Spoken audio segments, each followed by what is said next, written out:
Colosenses, el capítulo 3, el versículo 18 en adelante, dice la palabra del Señor: esposas, sométanse a sus esposos como conviene en el Señor. Esposos, amen a sus esposas y no sean duros con ellas. Hijos, obedezcan a sus padres en todo, porque esto agrada al Señor. Padres, no exasperen a sus hijos, no sea que se desanimen. Esclavos, obedezcan en todo a sus amos terrenales, no solo cuando ellos los estén mirando, como si ustedes quisieran ganarse el favor humano, sino con integridad de corazón y con respeto al Señor. Hagan lo que hagan, trabajen de buena gana, como para el Señor y no como para nadie en este mundo, conscientes de que el Señor los recompensará con la herencia, y ustedes sirven a Cristo el Señor. El que hace el mal pagará por su propia maldad, y en esto no hay favoritismos. Vamos a orar. Señor, te agradecemos en esta noche. Gracias por tu palabra, gracias por estos versículos que acabamos de leer. Sé que tú tienes algo muy importante para decirnos a todos los que estamos escuchando tu palabra, porque es viva y es eficaz, y es más cortante que una espada de dos filos, Señor, y que penetra lo más profundo de nuestro ser, y es esa división, Señor, entre lo que nosotros pensamos o deseamos o queremos y contra seguir tu voluntad. Usa mi vida, Señor, en esta noche para compartir tu palabra. Te pido esto en tu nombre, Jesús. Amén. Estamos estudiando el libro de Colosenses, y este capítulo 3 lo hemos partido. Esta sería la segunda parte, que básicamente el tema de este capítulo es que las acciones hablan más que las palabras. ¿Y por qué decimos esto?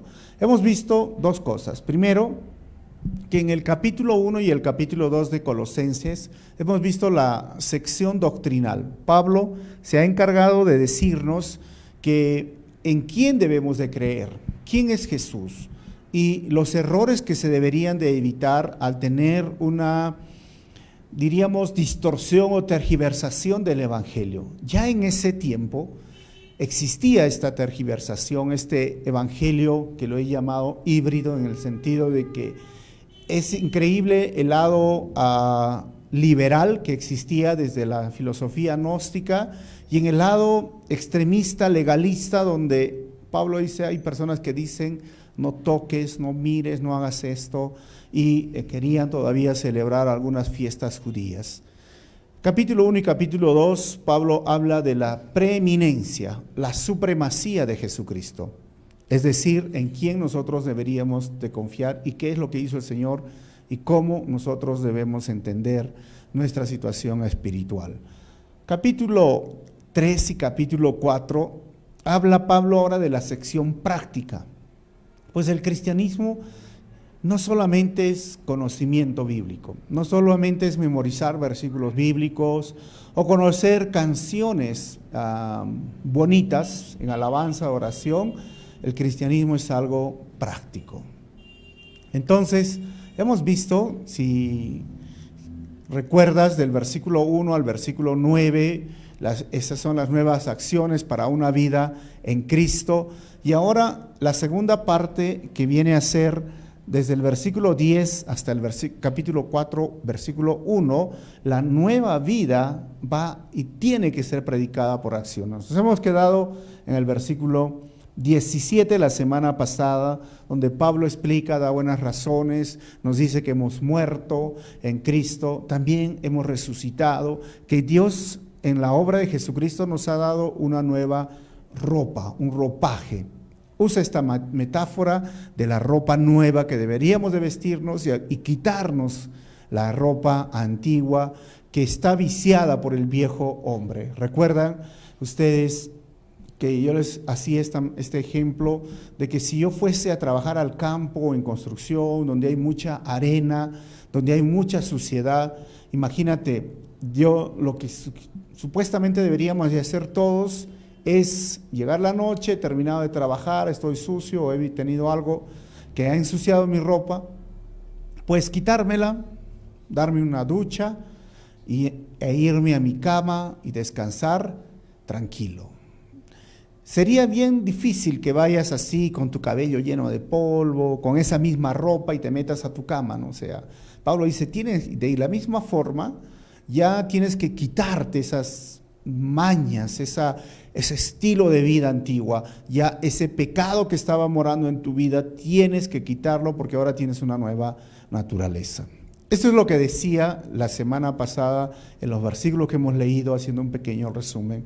Pero hoy sigue con la parte práctica. Una nueva vida se predica con acciones. Y hoy vamos a hablar acerca de la sujeción. Hoy va a hablar Pablo la vida práctica en familia y en comunidad.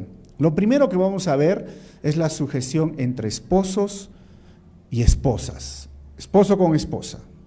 Lo segundo, padres e hijos. Y lo tercero, en este contexto, amos y siervos. Recuerden que en el contexto que se escribió todavía había esclavos. Y uno de los libros que nos enseña a cómo debe de trabajar o manejarse desde una perspectiva cristiana ahora este asunto de la esclavitud es Filemón. Filemón fue un esclavo de Onésimo y Pablo le escribe y le trata de animar. Si quieres enterarte de cómo debería de ser esa relación, pues lee Filemón. Pero el cristianismo llegó y existía un problema cultural, un problema social. Era que habían amos y habían esclavos. Y bajo este contexto cultural escribe Pablo. Y vamos a ver si es relevante hoy para nosotros o si es que la Biblia respalda la esclavitud. Todas estas cosas las vamos a ir viendo. Y como les dije, el eje de estos últimos versículos es la familia. ¿Cómo debe de tratar el esposo a la esposa al esposo, el hijo al padre, el padre al hijo, y luego vamos a ver amo y esclavo o siervo? Versículo 18, entonces empezamos, donde dice, esposas, sométanse a sus esposos como conviene en el Señor. ¿Ven? Entonces, las esposas que están escuchando, las mujeres, deben de aprender a someterse a sus esposos. Amén, no hay vuelta que dar, sí o sí. Pero ojo, vamos a ver qué significa esto.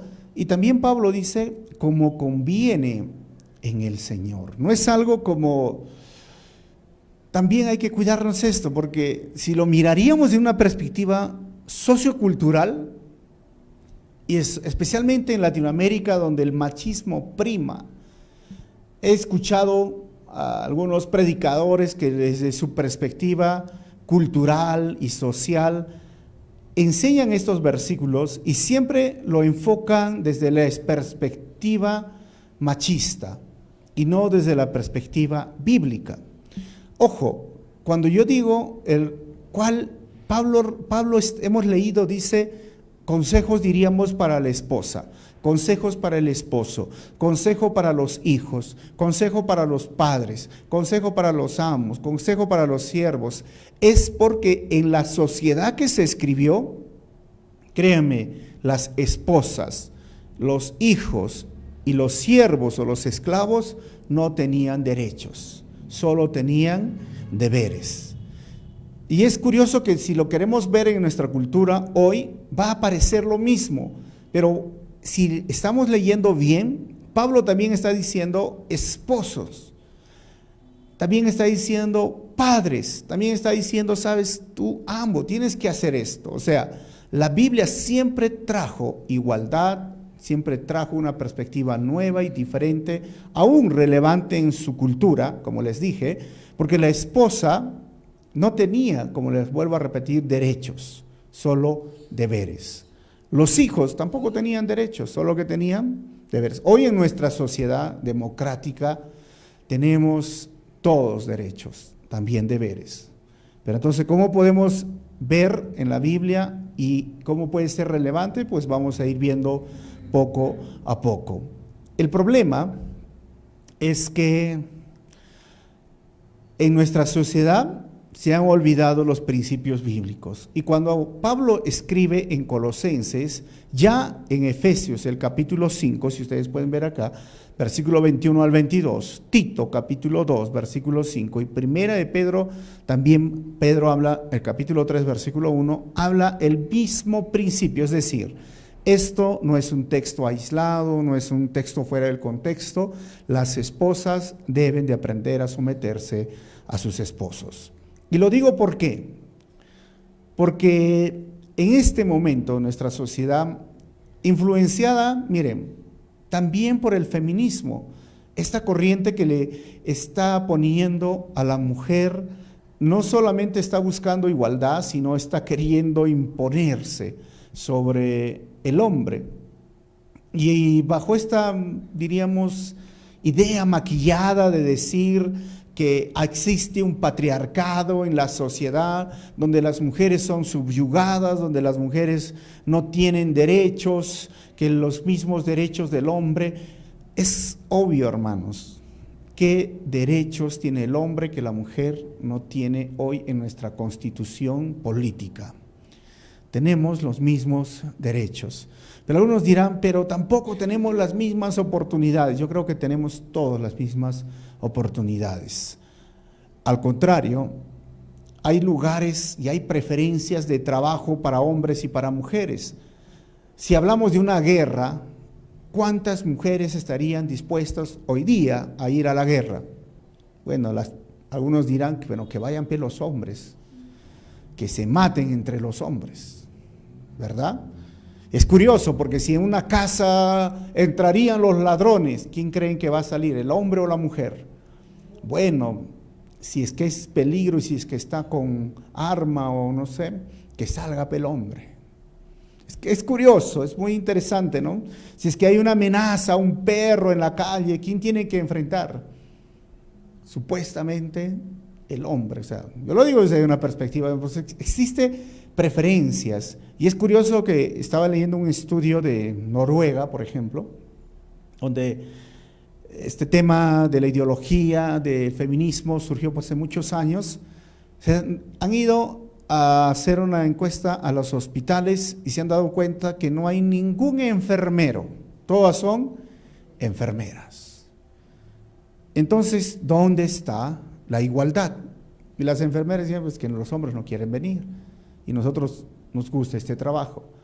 Y en el mismo país han visitado los edificios de construcción y han encontrado muy pocas mujeres trabajando, y les han preguntado igual, ¿por qué no hay mujeres? No, pues si la ley, toda la ideología está ahí, solo que las mujeres dicen, no, es mucho trabajo, preferimos otro tipo de labor. Entonces, esta ideología, entrando ahora en la familia, que nos compete a nosotros en el hogar, hace ver que las mujeres tienen ahora la autoridad en el hogar.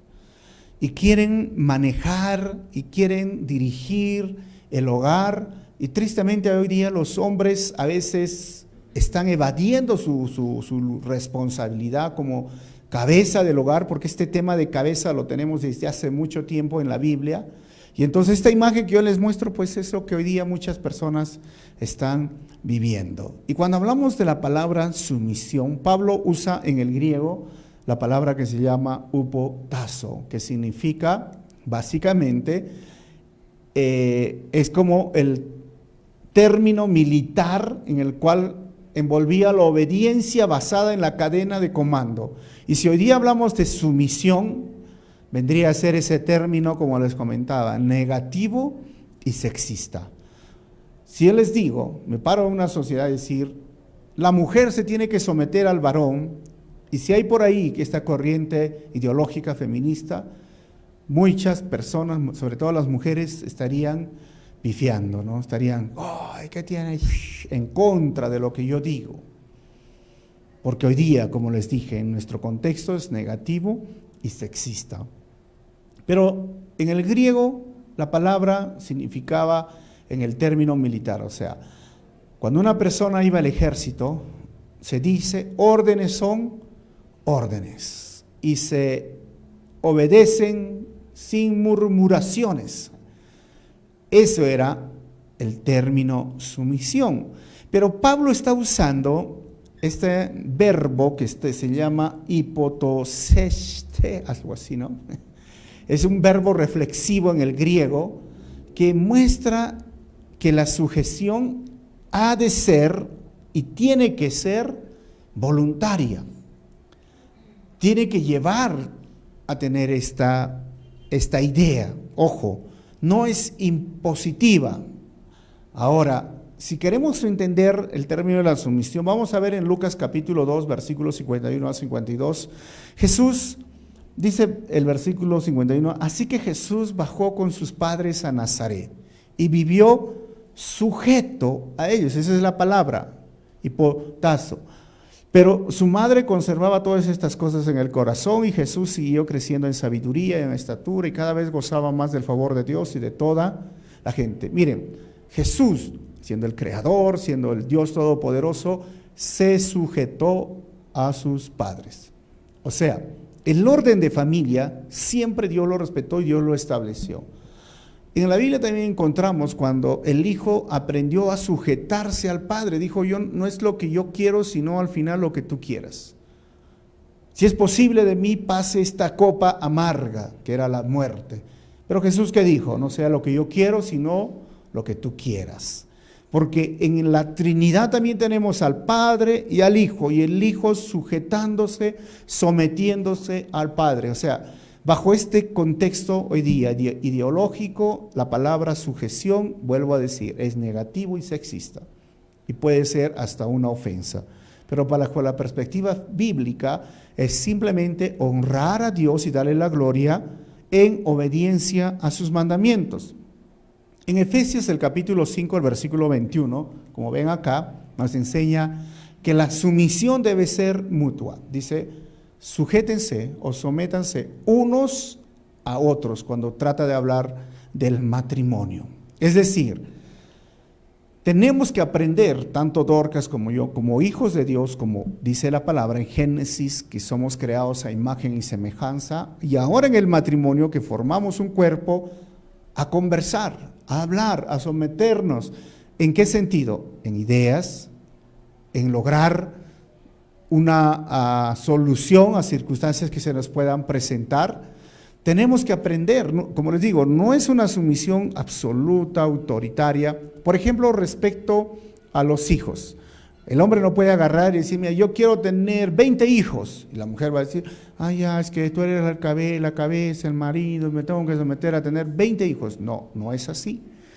Sométanse unos a otros en el temor del Señor. Y ojo que cuando hablamos esto, es el orden que Dios ha establecido por Dios en el hogar y en la iglesia. Y cuando hablamos de esto, de que la mujer debe sujetarse al esposo, recuerden, solo funciona en el hogar y después va a hablar que debe de funcionar en la iglesia. Esto no significa en las cuestiones políticas, en las cuestiones de trabajo, de instituciones gubernamentales o educativas, no significa que no debe existir una directora, por ejemplo, ¿no? O que no debe de existir una presidenta del Perú. Bueno, esto no tiene nada que ver, estamos hablando orden establecido por Dios en el hogar y la iglesia. Aunque yo he escuchado de personas que dicen, la Biblia dice bien claro que la mujer no debe estar encima del varón, así que yo no voy a votar porque ninguna mujer que sea, que quiere o anhele ser presidente del Perú o región. Bueno, cuestión de, como le digo, personalmente no lo veo. Claramente Pablo está hablando acerca esposa, sométase. Y hablando en la iglesia, no permito que la mujer enseñe sobre el hombre. Así que, viendo nuestro tema, vamos la pareja esposos. Ahora, cuando hablamos de sujeción, miren, en toda sujeción que la Biblia nos dice, hay límites, hermanos y hermanas, hay límites. Y esos límites significan que nosotros tenemos que entender que cuando la autoridad que ha sido puesta por Dios intenta obligar a ir en contra de los principios de la ley de Dios, no estamos obligados a obedecerlos. Recuerden esto, vuelvo a repetir, cuando la autoridad puesta por Dios intenta obligar a ir en contra de los principios de la ley de Dios, no estamos obligados a obedecerlos. La Biblia claramente dice, esposas, sométanse a sus esposos. Pero si el esposo te dice, te tienes que someter, entonces ahora yo te obligo y te ordeno a emborracharte. Pues la borrachera es pecado, o sea, no puedo, ¿entienden? Cuando rompe y cuando los límites y va en contra de la ley, no estamos obligados. Ese es un principio. Entonces la sujeción tiene límites. O cuando hay agresividad en el esposo a la esposa, o cuando hay este momento de querer hacer pecar a la esposa, o cuando llega el momento de querer hacer olvidar su fe, porque he encontrado matrimonio donde dice el esposo, le dice o Dios o yo. Bueno, pues ahí es que no están obligados a sujetarse. Por esto, si ven la foto ahí, ¿de quién creen que es la foto? ¿Es del próximo hermano que viene a la iglesia? No, no es del próximo hermano. Muchas mujeres, si ustedes son, ya estamos hablando de las esposas, todo comienza en la soltería.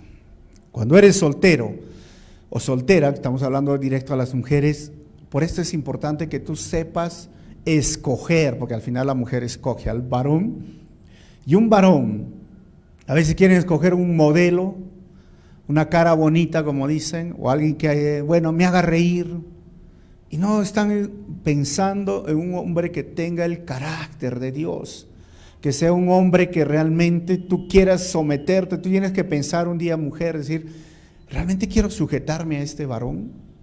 ¿Tiene el carácter, tiene el temple para poder yo sujetarme a esta persona? Que estas son las cosas que no son negociables en la vida. A veces cuando ya están casados dicen, ahora ¿cómo hacemos? No me di cuenta. No, sí te dabas cuenta.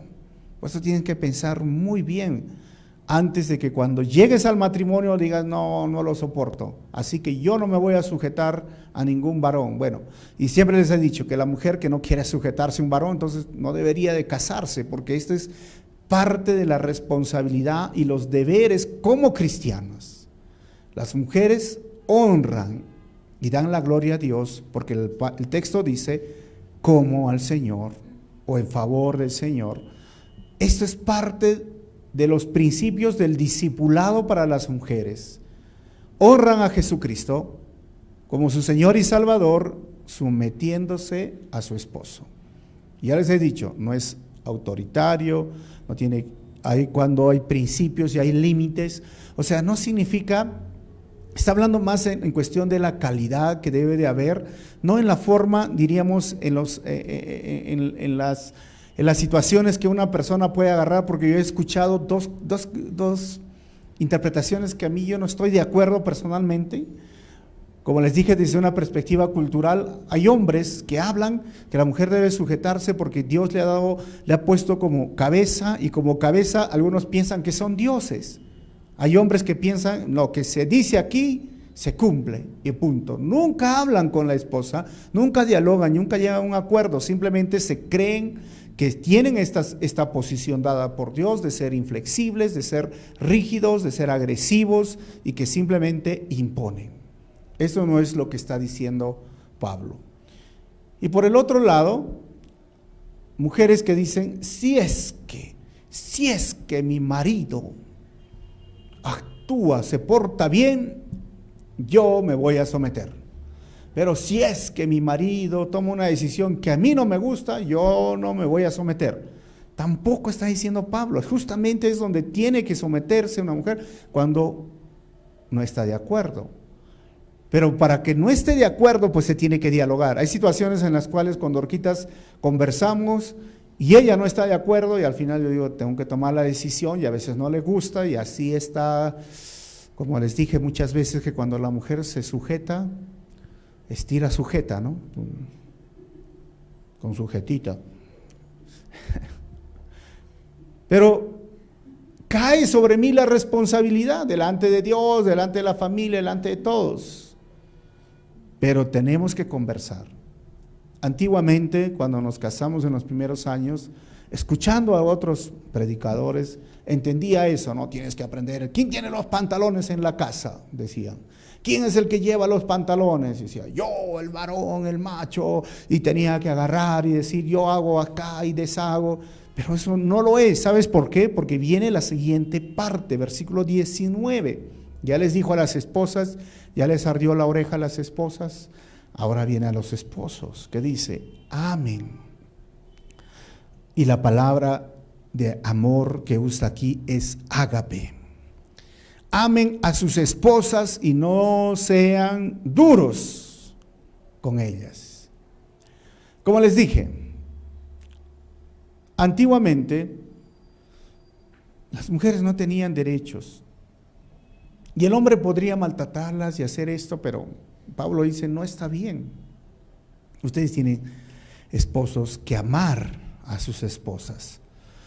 Pero no es cualquier amor, la palabra que se usa aquí es ágape. Y no sean duros con ellas. Ahora, ¿qué significa esto?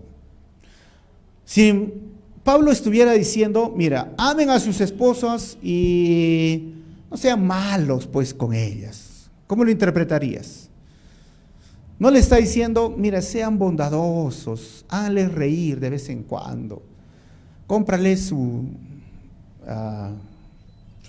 cosméticos, su maquillaje para que se alegren, se pinten y estén felices. Cómprale su ropita para que estén felices. Sácala a comer, invítale pollo a la brasa, no sé. ¿Ayudaría a la pareja? Yo pienso que sí. Sí ayudaría, ¿sabían? Pero no es lo que está diciendo Pablo. Pablo está diciendo, amen. Amen a sus esposas y no sean duros con ellas. Y cuando hablamos del amor ágape, hermanos, no habla de afecto o esa unión romántica, y ustedes lo saben muy bien. ¿Qué vendría a ser este amor ágape? Es ese amor que cuida, es ese amor que protege, es ese amor que se da al ser amado sin esperar recibir nada a cambio. Algunas personas no entienden, pero ¿cómo puede ser? ¿Eso es amor o no es amor? Se llama amor sacrificial. Algunos piensan que aman porque compran licuadoras, ¿no? Los hombres compran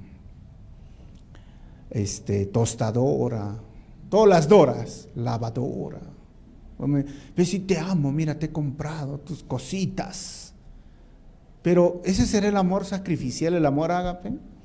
Algunos dicen, no, pero si yo la amo porque le llevo a comer su pollito a la brasa cuando me pagan. ¿De ese amor está hablando? A muchos no entienden, por eso me gustaría un poquito explicar el amor ágape. El amor ágape es un amor que ama sin cambiar. Y ese amor que muchas veces hablamos es que si me va bien o si estoy de humor, te compro, te doy. No, este es un amor que ama sin cambiar ni le importa las circunstancias. Número 2, es un amor que se da a sí mismo, sin demandar o esperar un pago. No sé si se entiende, es un amor que se da a sí mismo. No espera un pago. ¿Qué significa esperar un pago? Porque algunas personas, bueno, te doy una lavadora. ¿Para qué te doy una lavadora? Para que laves mi ropita, no te duela tus manitos. Entonces, ¿qué estás esperando? Un pago, una retribución. Te voy a comprar una tostadora, ¿para qué? Para que me hagas mi sanguchito. Entonces, ¿realmente amas? ¿O estás buscando una conveniencia? Pero el amor ágape no es así. El amor ágape se da a sí mismo. Tercera característica, es un amor tan grande, hermanos, que puede darse al que no ama o al que es poco atractivo. ¿Y qué significa esto? Que ese amor no significa que mi esposa, porque estoy hablando a los esposos, me tiene que amar para que yo ame a ella. No significa que mira, es que mi esposa tampoco se deja amar. Encontremos un balance, ¿no? Porque hay hombres que agarran y dicen, si conociera a mi esposa, ¿no? No es la idónea, es la demonia, dicen, pareciera se transforma en la casa. Y los cabellos se le ponen así, cuando uno llega del trabajo está toda desordenada y la chimoltrufia queda pues una belleza al lado de la esposa. Entonces, ¿cómo puedo amar? ¿No? Pues aunque sea poco atractivo, aunque miren, es un amor tan grande que puede darse aún al que no ama. Porque ¿saben qué? Hay días que como todo ser humano, las mujeres no tienen afecto, no tienen deseos, a veces están enojadas consigo mismo y no quieren amar. Entonces yo no voy a decir, es que no me ama, no me hace cariño, entonces yo no voy a amar. Y ahí es donde viene la otra característica. Mire, el amor ágape es un amor que ama aun cuando es rechazado. Y ese es el amor que el esposo debe mostrar hacia la esposa. No estábamos hablando ahora de las mujeres, de aquí estamos hablando, hermanos o hermanas, de los hombres, no solo de las mujeres. Ya hablé hace un momento de las mujeres. Y lo último, el amor ágape es un amor que da y ama por lo que quiere, porque simplemente lo quiere hacer. Yo lo llamo ese amor de una sola vía, es un amor de un solo carril, si lo podríamos decir, de un solo destino, no tiene doble vía. O sea, no va y viene. Ese es el amor eros, ese amor que se expresa cuando están enamorados o cuando están de novios. Ese es el amor eros, porque tú das y esperas recibir. Pero el amor ágape, el verdadero amor, es básicamente esto que les estoy describiendo, y es el amor que el Señor tuvo hacia nosotros. Nosotros lo rechazamos y Él nos amó. Nosotros no queríamos saber nada de Él y siempre nos amó. Y simplemente se dio porque quiso dar. El Señor Jesús nos amó y nunca demandó esperar o esperó un pago de parte de nosotros. Simplemente se dio. Y dígame, si tú te portas mal, si tú pecas hoy, ¿crees que Dios deja de amarte? ¿Qué piensas? No, el amor de Dios no ha cambiado aún antes de que eras pecador y ahora siendo cristiano, no ha cambiado, porque te ha amado con ese amor ágape. Y Pablo cuando dice, amen a sus esposas, les está diciendo lo mismo a los hombres, a los varones, amen con ese mismo amor.